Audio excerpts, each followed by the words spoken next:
Chapter 1, Introduction. I know both how to be abased, and I know how to abound. Everywhere and in all things I am instructed both to be full and to be hungry, both to abound and to suffer need. Philippians chapter 4, verse 12. It is a common saying that there are many people who are neither well when they are full, nor when they are fasting. If they are in affliction, then they are obstinate and discontented. If they are in a state of prosperity, they are unruly. Just like children, they cry and are obstinate if you do not let them have what they want. But if you do let them have what they want, then they are unruly. They cannot behave orderly either way. There are some people who are of such irritable and unpleasant dispositions that no matter what condition they are put into, they are obnoxious. There are some who have unpleasant hearts, and they are unpleasant in every circumstance they encounter. But Paul, by the work of the grace of God, was fitted for all circumstances, not only for affliction, but if God willed that he be prosperous, then he could tell how to make use of that. I know both how to be abased, and I know how to abound.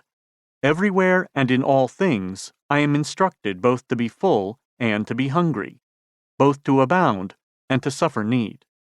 Philippians chapter 4, verse 12. But what were the specific circumstances that led Paul to make these statements? Context of the passage.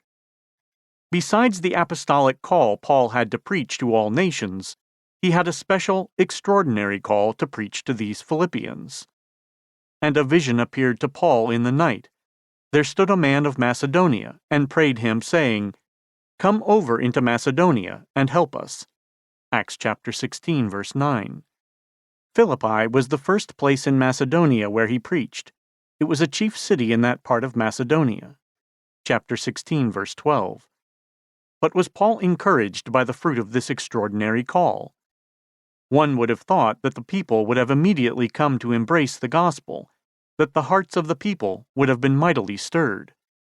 But Paul's preaching was, at first, not so successful. The first Sabbath that he went there, he went to a riverside to preach. Did the nobles, the magistrates, the gentry, or the chief citizens come out to hear him? No, only a few women came out to hear him, for verse 13 says, "We sat down, and spake unto the women which resorted thither." Did the word of God have any effect on any of the women? Yes, for it says that a certain woman named Lydia, a seller of purple, of the city of Thyatira, which worshipped God, heard us, whose heart the Lord opened. Chapter 16, verse 14. Though he had no better success at first, it was possible that his preaching might prove more successful afterward. The next thing we hear of Paul is that he, along with Silas, was dragged rudely before the magistrates by the multitude, accused of troubling the city. The magistrates viewed Paul and Silas as vile men, guilty of horrible things, and became enraged against them. They tore their clothes and whipped them. They put them into prison, where they were thrust into the dungeon and put into stocks. Was this the fruit of Paul's wonderful call of God, his vision from heaven? And was it such fruit as this that encouraged a man of such a mighty apostolic spirit as Paul to come to Philippi to preach? Oh, what sad and discouraging circumstances some men encounter in the work that God has called them to. Learn by this never to conclude that a work is not of God just because you encounter discouraging circumstances at first. Pour your hearts out to God and rest in His call. Good fruit will come about in the end. The spirits of Paul and Silas were not disheartened by this lack of success, for in 1 Thessalonians chapter 2, verse 2, Paul tells us that, "Even after that we had suffered before, and were shamefully entreated, as ye know, at Philippi, we were bold in our God."